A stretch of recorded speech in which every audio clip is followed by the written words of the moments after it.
Bismillahirrahmanirrahim. Assalamualaikum warahmatullahi wabarakatuh.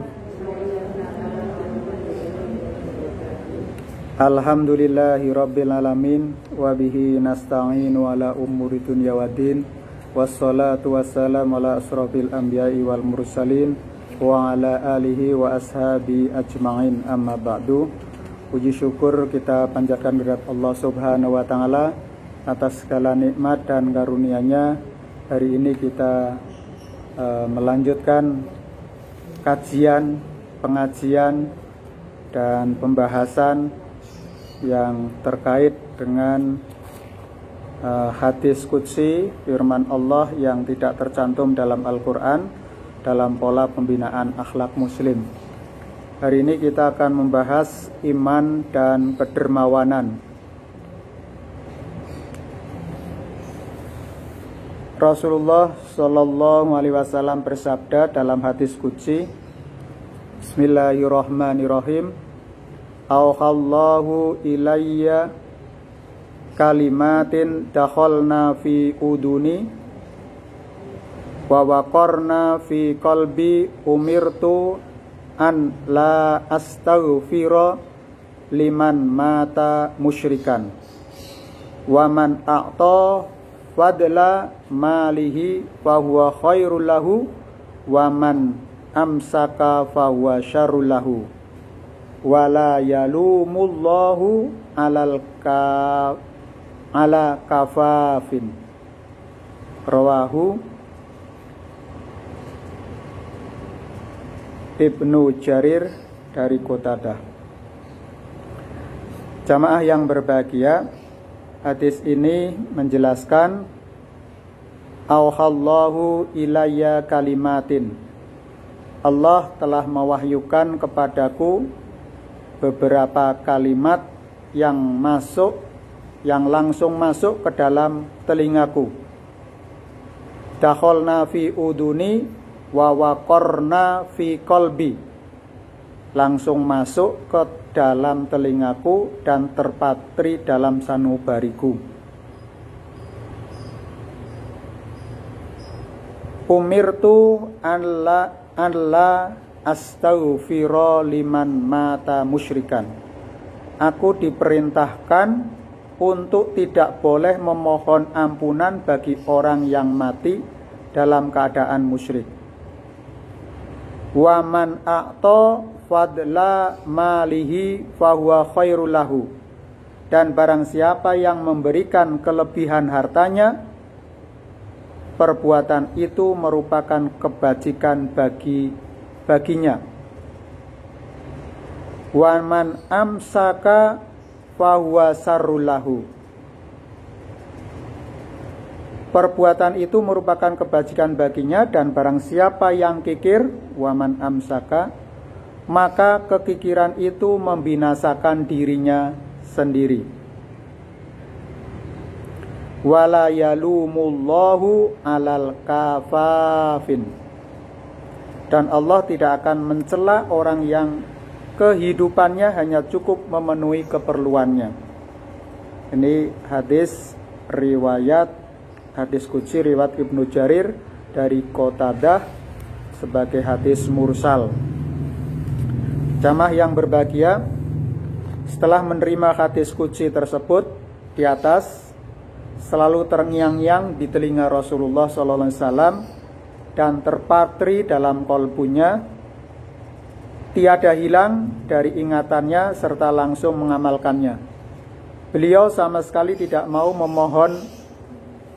memohonkan ampunan kepada Allah bagi seseorang yang menyekutukan Allah, karena penyekutuan Allah adalah dosa yang paling besar yang dapat menutup rahmat dan ampunan Allah. Dalam firman Allah disebutkan, innallaha la yaghfiru ayyushraka bihi wa yaghfiru ma duna dzalika liman yasha. Ini dalam surat An-Nisa ayat 48.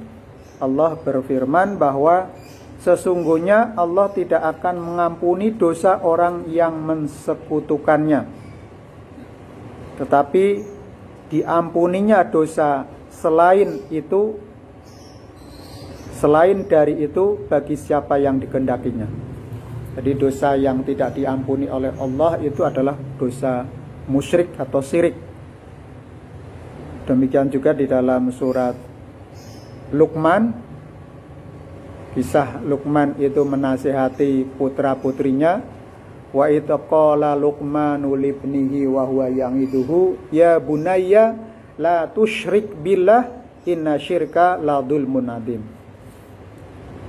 Ketika Luqman menasihati anaknya, wahai anakku, la tusyrik billah, janganlah kalian menyekutukan Allah, inna syirka la dzulmun adzim, karena syirik itu adalah dosa yang paling besar yang tak terampuni. Tapi kalau orang yang kafir kemudian dia bertobat, tobatnya itu akan menghapuskan kesalahannya atau dosa-dosanya yang masa yang lalu. Kemudian di dalam surat Al-Baro'ah, surat yang ke-9 ya, Al-Isra itu 113 sampai 114, Allah berfirman, Baro'ah kalau nggak salah Al-Isra, surat ke-9 setelah Al-Anfal, At-Taubah, At-Taubah ayat 113 sampai 14 itu. Maka li nabiyyi walladzina amanu ayyastaghfiru walil musyrikina walau kanu uli qurba mim ba'di ma tabayyana lahum annahum ashabul jahim. Wa ma kana istighfaru Ibrahima li abihi illa an mau'idatin wa'adaha iyyahu falamma tabayyana lahu annahu aduwwul lillah tabarra'a minhu inna Ibrahima la'awwahu halim. Yang artinya, tidak sepantasnya Nabi dan orang-orang beriman memintakan ampunan Allah bagi orang-orang musyrik, walaupun anaknya, saudara, bila mana sudah jelas bagi mereka bahwa orang-orang seperti itu adalah isi neraka. Permintaan ampunan Nabi Ibrahim kepada Allah untuk bapaknya itu semata-mata hanyalah karena perjanjian yang telah diikrarkan oleh Ibrahim kepada bapaknya. Tetapi setelah jelas bahwa bagi Ibrahim bahwa bapaknya itu musuh Allah, dia menyatakan terlepas daripadanya. Sesungguhnya Ibrahim seorang yang lembut hati dan penyantun. Jamaah yang berbahagia, memang keluarga kita itu ada yang keluarga Pancasila, nggih. Artinya itu agamanya itu macam-macam. Tapi kita bisa hidup rukun ya, insya Allah. Urusan agama memang urusan pribadi. Lakum dinukum waliyadi. Kita hanya mempunyai kewajiban untuk mendakwahkan, untuk menyampaikan. Masalah hidayah, wallahu a'lam. Seperti halnya keluarga Kanjeng Nabi juga sendiri. Tidak bisa saudaranya, pamannya itu dimuslimkan juga tidak bisa. Sekalipun beliau mendukung perjuangan Nabi habis-habisan, tapi tidak bisa karena keimanannya berhenti sampai di situ. Ada garis demarkasi, ada garis pemisah. Tapi hubungan sosialnya harus baik. Sama, kita tetangga kita, lingkungan kita itu kanan kiri juga ada yang non-muslim. Nggak apa-apa, karena itu adalah kita sesama-sama kewajiban insaniah. Tapi kewajiban kita kepada Allah sifatnya adalah personal sendiri-sendiri. Karena itu adalah hidayah. Sekalipun setiap hari suara adzan menggema masuk ke dalam telinga, tapi tidak menggoyahkan keimanan mereka. Nah, ini adalah hidayah. Tapi berbeda barangkali. Mungkin seorang yang saya pernah mengikuti sebuah tayangan YouTube ya, seorang ahli fisika ataupun matematika dari barat itu ya. Tetapi dia karena tidak ada lagi yang bisa dibaca kecuali dia membaca Al-Quran. Akhirnya dia menemukan surat Al-Ikhlas, kemudian surat Ad-Duha, kemudian dia melakukan suatu penelitian dengan ilmunya itu. Akhirnya dia memberanikan diri untuk menjadi mu'alaf. Yaitu hidayah. Bisa saja yang sepele mungkin ya. Hidayah itu bisa datang sangat sederhana yaitu. Hal-hal yang kecil, yang sepele tapi menggoncang, menginspirasi dirinya untuk melakukan perubahan. Nah, di dalam surat At-Taubah ayat 113 dan 14 ini menggambarkan Nabi Ibrahim itu tidak mampu merubah mindset kesirikan, kemusyrikan dari ayahnya. Tapi Nabi Ibrahim itu berusaha untuk menyampaikan, mengajak ayahnya, bahkan mendoakan setelah meninggalnya itu. Tapi turunlah ayat yang menyatakan bahwa tidak diperkenankan Nabi Ibrahim itu memintakan ampun kepada Allah atas kemusyrikan atau kesirikan dari ayahnya. Karena ayahnya itu adalah seorang tokoh pembuat asnam ya, patung. Sampai patung yang terbesar pun dihancurkan oleh Ibrahim dan meminta apakah patung yang besar itu bisa merubah sesuatu, memberikan nikmat ataupun memberikan ancaman. Nah, itu sebagai suatu upaya Nabi Ibrahim mendakwahi ayahnya untuk kembali. Sehingga Ibrahim itu dikenal di dalam sejarah peradaban umat manusia sebagai penemu ajaran tauhid. Jadi kalau orang yang sangat rasional, barangkali mungkin ya, yang hanya mengandalkan otaknya untuk bisa eksis dalam kehidupan ya, hatinya tidak. Tapi dia hanya mengamati alam saja. Itu belajarnya sama Ibrahim. Bapak monoteisme, bapak ketauhidan. Nabi Ibrahim itu kan ketika menemukan Allah, siapa sejatinya Allah, siapa Allah, itu awalnya dimulai dari melakukan pengamatan, melihat dari alam sekitar. Bulan purnama itu waktu itu. Nanti di dalam surat Ibrahim, surat berikutnya nanti panjenengan bisa, jamaah bisa melihat Ibrahim melihat bulan, kemudian bulan ternyata terbenam. Muncullah mataharilah inilah yang menjadi lebih kuat sinarnya, bahkan manfaatnya lebih, kedudukannya lebih kuat sinarnya. Tapi ya seiring dengan perjalanan waktu surut juga, seperti sore seperti ini tenggelam matahari. Maka kesimpulan Ibrahim bahwa sifat-sifat Allah itu tidak seperti itu. Allah adalah wal awalu wal akhiru wal dhahiru wal batinu. Allah yang mempunyai sifat-sifat, dialah yang awal, yang paling awal, dialah yang paling akhir, yang dhahir, yang nyata, yang batin, yang sifatnya batin. Maka sebenarnya ketika kita sedang sendiri atau melakukan sesuatu, nanti kita akan merasakan bahwa muncul suara-suara yang pada diri kita itu menyuarakan kebenaran. Katakanlah kita setelah melakukan suatu perbuatan yang tidak seharusnya, kita merenung atau kita sedang sendirian, muncul nanti ada suara Tuhan atau suara kebenaran yang muncul dalam diri kita. Itulah yang sebenarnya yang namanya fitrah manusia, yang senantiasa menyuarakan kebenaran pada diri kita sekalian. Apalagi ketika kita mau mengambil keputusan sebenarnya ada, tapi kadang-kadang didesel atau didesak oleh nafsu kita, keinginan kita, kemudian dibantu oleh akal kita, kemudian mencari pembenaran-pembenaran untuk melegalkan apa yang kita lakukan, sekalipun itu adalah melanggar. Nah, ini suara hati sebenarnya ada, itu sudah bisa membimbing kita. Tinggal kita konsisten, taat enggak, atau bisa mengikuti enggak. Nah, itu makanya suara kolbu yang paling dalam, yang lembut ini, yang bisa mengeluarkan, membimbing kita.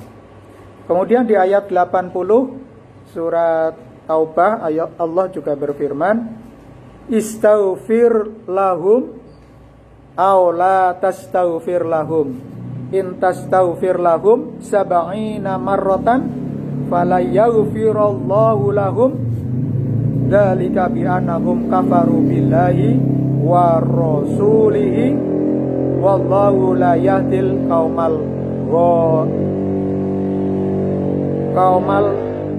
ghasikin.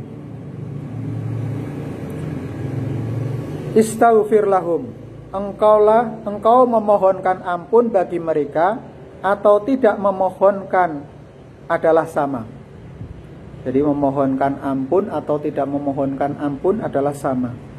Sekiranya engkau memohonkan ampun bagi mereka 70 kali, niscaya Allah sama sekali tidak akan mengampuni mereka. Jadi kalau kita punya saudara beda keimanan, sekalipun kita memohonkan ampun 70 kali setiap hari atau setiap saat, itu tidak ngaruh apa-apa, tidak ngefek. Allah tidak akan memberikan ampunan, karena itu sudah jelas ya pemisahnya. Jadi kalau keimanan dan ketakwaan itulah yang akan membedakan kita. Niscaya Allah sama sekali tidak akan mengampuni mereka. Hal itu disebabkan karena mereka tidak beriman kepada Allah dan Rasul-Nya. Dan Allah tidak akan memberikan pimpinan kepada kaum yang fasik. Orang yang fasik itu orang yang mengaku beragama Islam dan beriman kepada Allah, akan tetapi tidak mengamalkan ajaran Islam. Jadi mungkin dalam kehidupan kita memang harus ya arif, harus akhlaknya terpuji, harus tetap bisa membawakan diri dengan baik sekalipun di tengah-tengah perbedaan keyakinan. Tapi kaitannya dengan ampunan dari Allah, kita tidak diperkenankan atau tidak ngefek doa kita itu untuk mendoakan orang-orang yang di luar Muslim. Jadi tidak ngefek, kita mau berapa kali pun. Ini surat At-Taubah ayat 80 itu sudah menyatakan. Ya, jadi hubungan sosialnya ya tetap kita bangun. Kalau itu masih jadi keluarga satu terah gitu ya. Ya, satu terah, kita kan memang keluarga kita itu bermacam-macam, tapi kaitannya dengan keimanan itulah ada batasannya. Allah memberitahukan kepada Rasulullah bahwa orang yang menafkahkan hartanya setelah memenuhi kewajiban nafkah keluarganya kepada fakir miskin adalah suatu kebajikan baginya di sisi Allah. Karenanya Allah pasti memberikan pahala yang setimpal kepadanya. Jadi di hadis qudsi ini ada dua bagian. Yang pertama terkaitan dengan kemusyrikan ataupun doanya orang yang beriman kepada orang yang musyrik tidak berpengaruh kepada Allah akan mengampuni ataupun tidak selama yang bersangkutan tidak mendapatkan hidayah. Dan kemudian terkait dengan harta di sini, man a'ta fadla malihi fa huwa khairul lahu wa man amsaka fa huwa syarrul lahu wala yalumullahu ala kafafin. Dan barang siapa yang memberikan kelebihan hartanya, perbuatan itu merupakan kebajikan baginya. Dan barang siapa yang kikir, maka kekikiran itu membinasakan dirinya. Dan Allah tidak akan mencela orang yang kehidupannya hanya cukup memenuhi kebutuhan keperluannya. Dalam Al-Quran terdapat beberapa ayat yang mendorong seseorang melakukan infak fisabilillah. Wa anfiqu mimma ja'alakum mustakhlafina fihi. Belanjakanlah sebagian dari harta yang telah Allah jadikan kalian sebagai penguasanya. Jadi kita itu menjadi penguasa harta yang kita miliki. Mau kita apakan untuk kebaikan ataupun untuk maksiat, itu tergantung otoritas kita masing-masing. Kita diberikan hak untuk mengelolanya, tapi bukan milik kita yang mutlak. Milik yang mutlak itu adalah milik Allah Subhanahu wa Ta'ala. Kita diberikan amanah. Kita bekerja siang malam membanting tulang sebagai kepala keluarga atau sebagai kepala keluarga, wakilnya bapak dan ibu, saling melengkapi untuk memenuhi kebutuhan. Itu adalah hak. Ada hak, ada sebagian hak yang harus ditasarufkan, yang harus dikeluarkan. Tapi yang dikeluarkan itu adalah akan kembali kepada kita. Jadi dalam surat Al-Hadid ayat 7, wa anfiqu mimma ja'alakum mustakhlafina fihi. Belanjakanlah sebagian dari harta yang telah Allah jadikan kalian sebagai penguasanya. Lan tanalul birra hatta tunfiqu ma tuhibbun. Ali Imran ayat 92. Kalian tidak akan mencapai kebaktian yang sempurna kecuali kalau kalian menafkahkan sebagian harta benda yang kalian cintai. Ya, ini kita diseru untuk mengeluarkan apa yang kita cintai, sebagian ya, tidak semuanya ya. Kalau semuanya nanti bunuh diri ya. Nah, karena kita ada hak juga bagi kita untuk menghidupi diri kita dan keluarga kita. Wa anfiqu mimma razaqnakum, dan nafkahkanlah sebagian harta yang telah kami rizkikan kepada kalian. Ini Al-Munafikun ayat 10. Ma anfaqtum min syai'in fahuwa yukhlifuhu. Apa saja yang telah kalian nafkahkan, Allah akan menggantikannya. Jamaah yang berbahagia, ini dalam surat Saba ayat 39. Jadi power of giving ya, kekuatan berderma, kekuatan memberi, itu sangat luar biasa. Tapi prinsipnya harus ikhlas ya.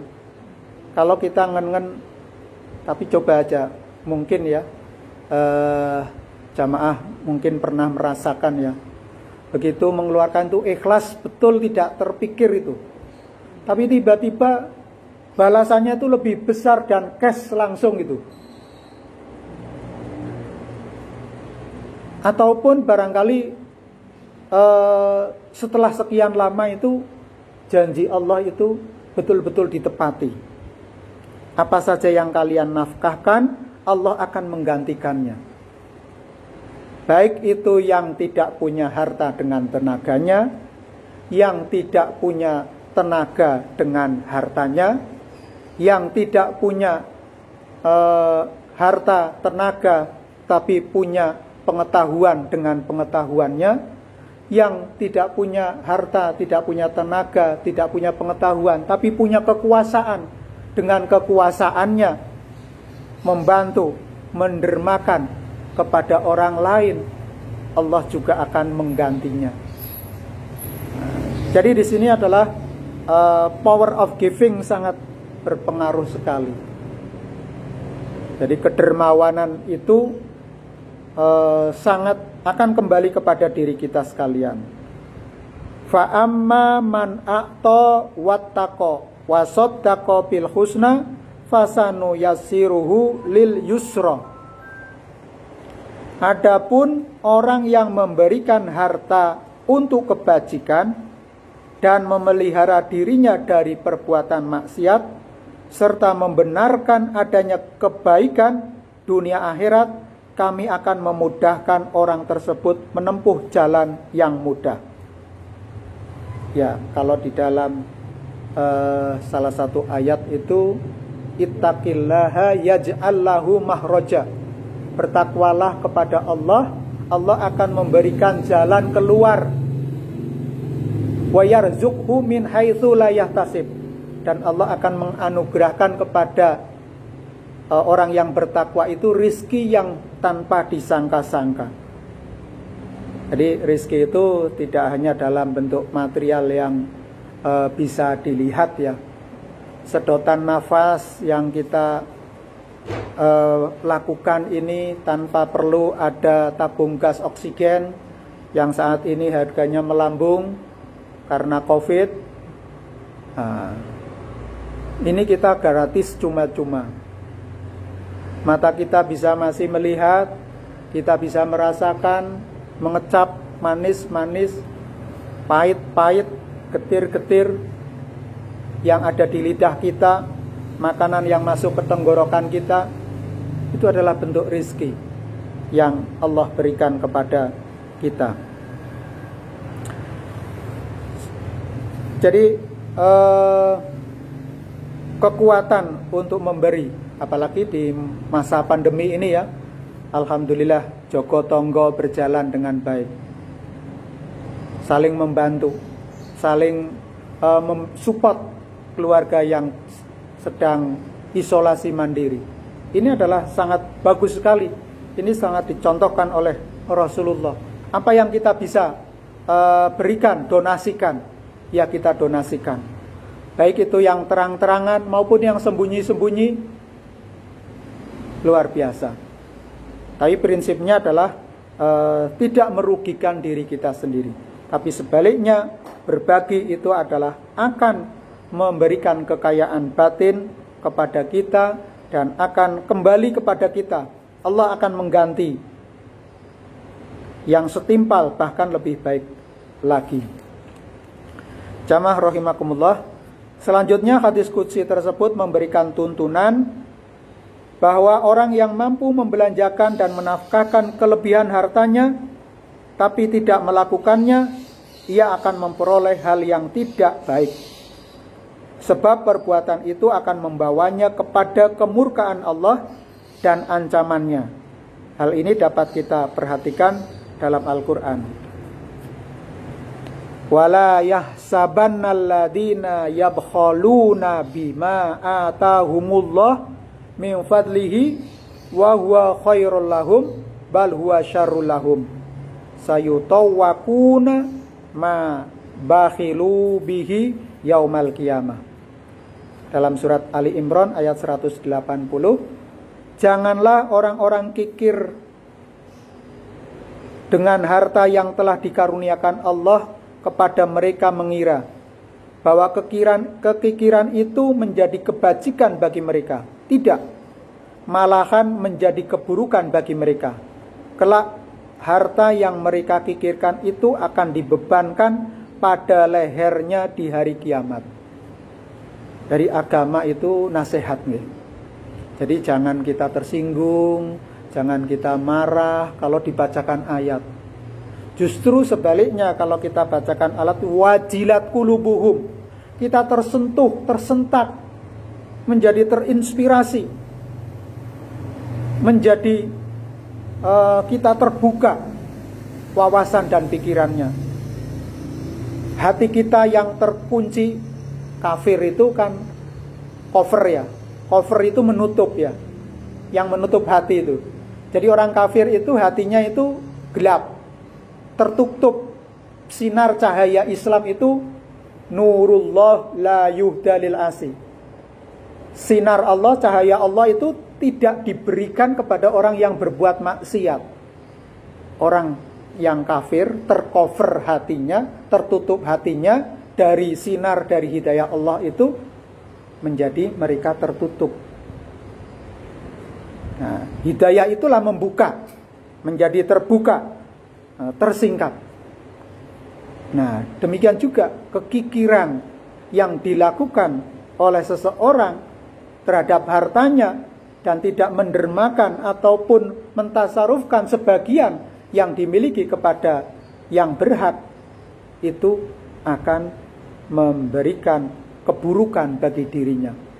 Bukan berlinang hartanya itu dia nikmati sendiri, itu bukan sebagai suatu kebahagiaan. Ya mungkin saat ini ya wang sinawang ya, kelihatannya kok bahagia. Tapi kelaknya tidak ada yang bisa memberikan jaminan. Maka di ayat ini, kelak harta yang mereka kikirkan itu akan dibebankan pada lehernya di hari kiamat. Ya, jadi kewajiban untuk berderma itu adalah menjadi kebutuhan kita masing-masing ya. Ya, semampu kita. Kalau belum sampai nisab, bukan berarti ya tidak akan berderma. Kalau mungkin zakat mal ya, itu kan harus nisab. Nisabnya 1 tahun, aulnya 1 tahun, nisabnya sesuai dengan 85 gram emas yang harus dikeluarkan 2,5% dari yang kita miliki ini. Nah, kalau kita belum mampu, ya yang mampu aja, yang bisa secara yang sedikit demi sedikit infak yang kita keluarkan itu juga kembalinya kepada diri kita sekalian. Kalau senjata yang dimiliki oleh masyarakat atau bangsa aborigin itu bumerang ya. Kalau dilemparkan itu kembali kepada kita. Sama, melemparkan, menanam benih itu kembali kita akan mengetamnya, akan memanennya. Walladzina yaknizuna dzahaba wal fiddata wala yunfiquna biha wala yunfiqunaha fi sabilillah fabashshirhum bi'adzabin alim. Yauma yuhma 'alaiha fi nari jahannama fatuqwa biha jibahum wa junubuhum wa duhuruhum hadza ma kanastum li anfusikum faduqu ma kuntum taknizun. Dan orang-orang yang menimbun emas dan perak dan tidak diinfakkannya di jalan Allah, gembirakanlah mereka bahwa mereka akan mendapat siksa yang pedih. Pada hari itu emas dan perak dipanaskan dalam neraka jahanam, lalu disetrikakan ke muka, rusuk dan punggung mereka, sambil diserukan kepada mereka, inilah yang kalian timbun bagi diri kalian dahulu. Mereka itu, rasakanlah segala apa yang pernah kalian timbun itu. Ya, ngeri nggih? Informasi ini di dalam ayat itu semuanya ya kembali kepada kita. Itu kita harus imani, karena ini adalah firman Allah Subhanahu wa ta'ala. Kalau kita mengacu pada pedoman yang lain ya tidak mungkin. Wa amma man bakhila wastaghna wa kadzdzaba bil husna fasanu yassiruhu lil usra wa ma yughni anhu maluhu idza taradda. Adapun orang yang kikir dan merasa dirinya serba cukup serta menganggap dusta hal yang baik, tuntunan agama, kami akan siapkan baginya jalan yang sulit. Harta kekayaannya tidak membawa manfaat ketika ia telah terperosok. Di dalam surat Lail ayat 8-9. Selain dari ayat-ayat di atas, dapat kita perhatikan hadis yang menegaskan bahwa bersamaan dengan terbitnya matahari selalu didampingi 2 malaikat yang berdoa. Allahumma man anfaqa fa'aqibhu kholafan wa man amsaka fa'aqibhu talafan. Ya Allah, barang siapa yang menafkahkan hartanya, karuniakanlah nikmat sebagai gantinya. Dan barang siapa yang kikir, siksalah dengan kebinasaan.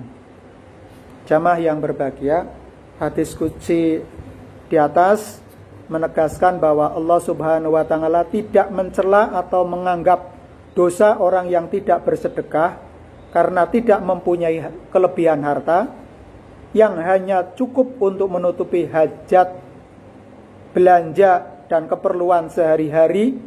Allah Subhanahu wa ta'ala memberikan kelonggaran tentang hal itu dalam firman-Nya, la yukallifullahu nafsan illa wus'aha.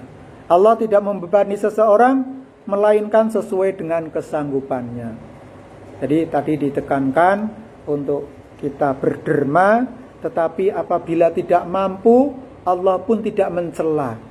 La yukallifullahu nafsan illa wus'aha. Allah tidak membebani seseorang melainkan sesuai dengan kesanggupannya.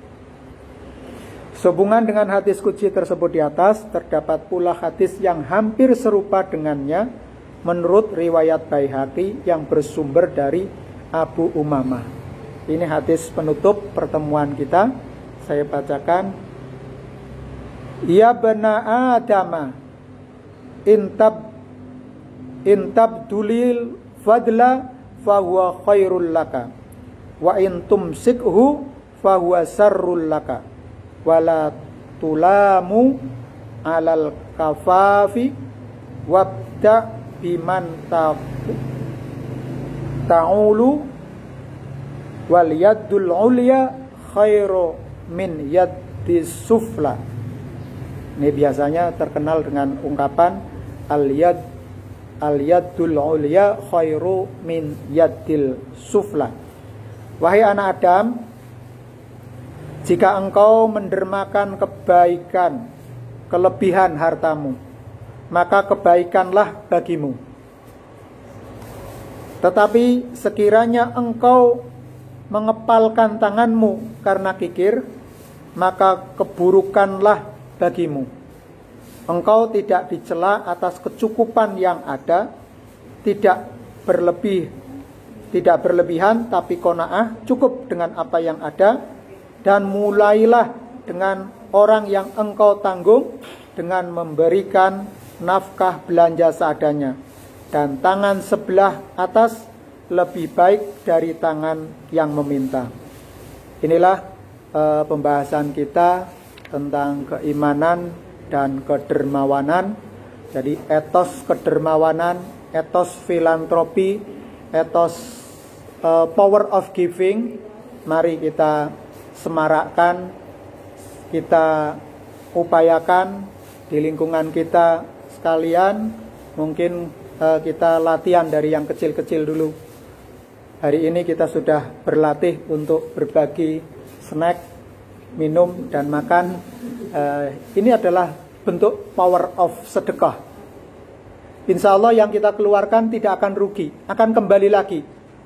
Apalagi ini snacknya juga kembali kepada kita, itu sudah jelas konkret ya. Tapi kalau kita memberi kepada orang yang tidak mampu, orang yang membutuhkan, itu sangat luar biasa dampaknya bagi ketenangan jiwa kita, terjaganya keluarga kita dari mara bahaya. Itulah yang penting. Terjaganya keluarga kita dari wabah penyakit, terjaganya keluarga kita dari bermacam-macam ujian yang Allah berikan. Kalaupun Allah berikan ujian, insya Allah keluarga kita adalah kokoh, tangguh, akidahnya, benteng akidahnya kuat, tidak mudah tergoyah, dan semakin memperkuat keimanan kita kepada Allah Subhanahu wa Ta'ala. Semoga yang sedikit ini bermanfaat. Apabila ada pertanyaan, monggo.